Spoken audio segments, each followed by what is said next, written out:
जो सरकार की स्ट्रेटजी है, प्लान है, उसके अनुरूप साथियों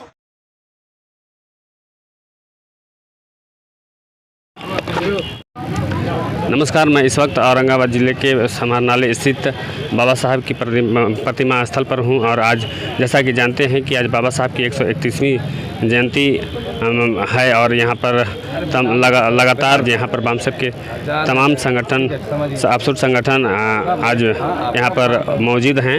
मैं इनसे जानने की कोशिश करता हूं कि आज बाबा साहब की 131वीं जयंती के अवसर पर क्या कहेंगे। साहब डॉक्टर भीमराव अंबेडकर ने हम लोगों को संदेश दिया, इस देशवासी लोगों को संदेश दिया, हे मेरे अनुयायियों, तुम अनुयायी बनने का काम करो, भक्त बनने का काज मत करो। भक्ति करो, भक्त बनोगे तो भक्ति करोगे। भक्ति जो करता है वह क्या होता है।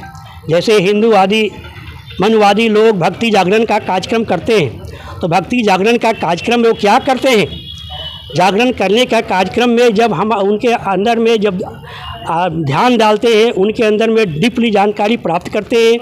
प्राप्त करने के बाद में जागरण का मतलब होता है, भक्ति जागरण का मतलब हो गया गुलामी करने के लिए सहर्ष स्वीकार कर लेना। तुमको आगे सोचने के लिए काम नहीं करना।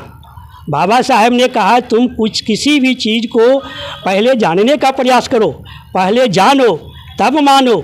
लेकिन भक्ति जागरण के क्रम में ये मनुवादी व्यवस्था, ये जो लोग हैं वे कहते हैं जानो मत, मान लो कि तेरा फूल माला चढ़ा देने से बाबा साहब के उद्देश्य और मकसद पूरा हो गया, मान लो, तुमको जानने की ज़रूरत नहीं है। बंधुओं, जब आप देखते हैं भारत के संविधान में आर्टिकल 19 में मौलिक अधिकार आपका है।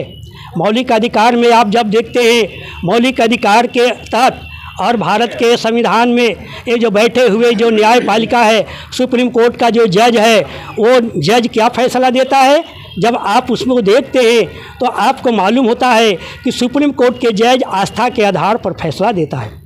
सुप्रीम कोर्ट का जज जब आस्था के आधार का अधिकार पर फैसला देता है और राम मंदिर का मुद्दा को सुलझाता है, तो आपको मालूम होना चाहिए संविधान में आस्था की कोई जगह नहीं है।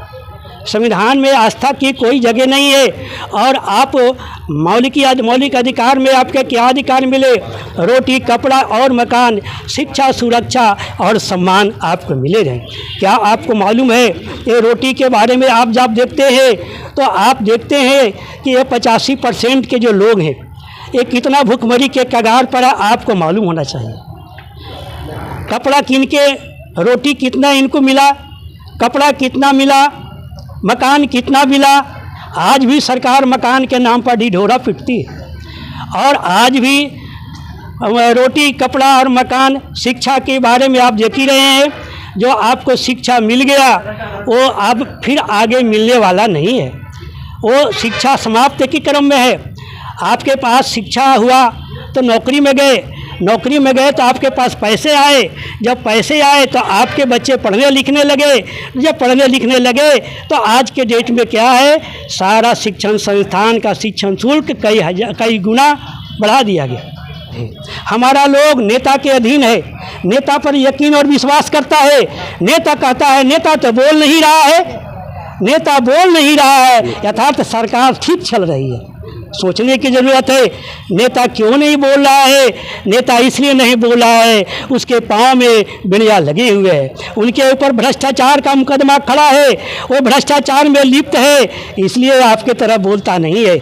नहीं तो आपकी समस्या आज ज्यों की त्यों पड़ी हुई है, गंभीर बनी हुई है। इस गंभीरता को हमें आपके लोगों को, आज जो अनुयायी और भक्त लोगों को भी कहते हैं कि बाबा साहब के 131वीं जयंती के अवसर पर हम लोगों को सबक लेने की ज़रूरत है और इस पर दृष्टि देने की ज़रूरत है।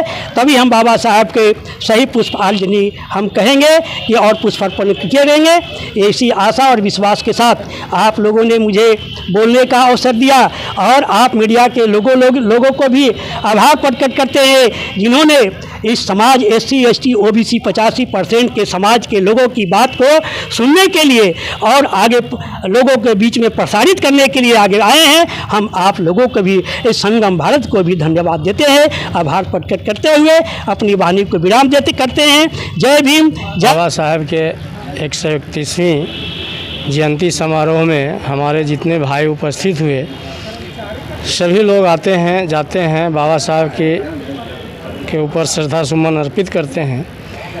लेकिन मैं ये कहना चाहूँगा ओबीसी के बारे में, चूँकि SC ST शुरू से लड़ाई लड़ा, आज भी लड़ रहा है, लेकिन ओबीसी किस घमंड में सोया हुआ है, ओबीसी के पास कौन सा नशा है, ये मुझे समझ में नहीं आता है। चूँकि मैं ओबीसी के पास जाता हूँ, ओबीसी से बात करता हूँ, लेकिन वही बात होती है कि बतिया मानेंगे, खुंटवा वहीं गाड़ेंगे।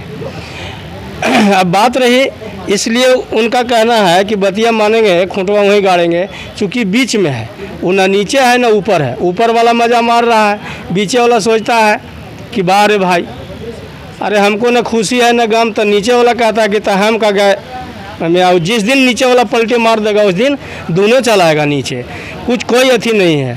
और ओबीसी जी को जागना चाहिए, ओबीसी को इस अवसर पर जाग करके अपने फंडामेंटल राइट्स जो है, अपने संवैधानिक अधिकार है, उसके लिए अपना हक अधिकार के लिए लड़ाई लड़ना चाहिए और लड़ करके अपना अधिकार लेना चाहिए। वो भी हैं जितने भी मीडिया हैं, तो सबसे पहले कार्यपालिका, न्यायपालिका, विधायिका और मीडिया, ये चारों जो है हम लोग के विपक्ष है।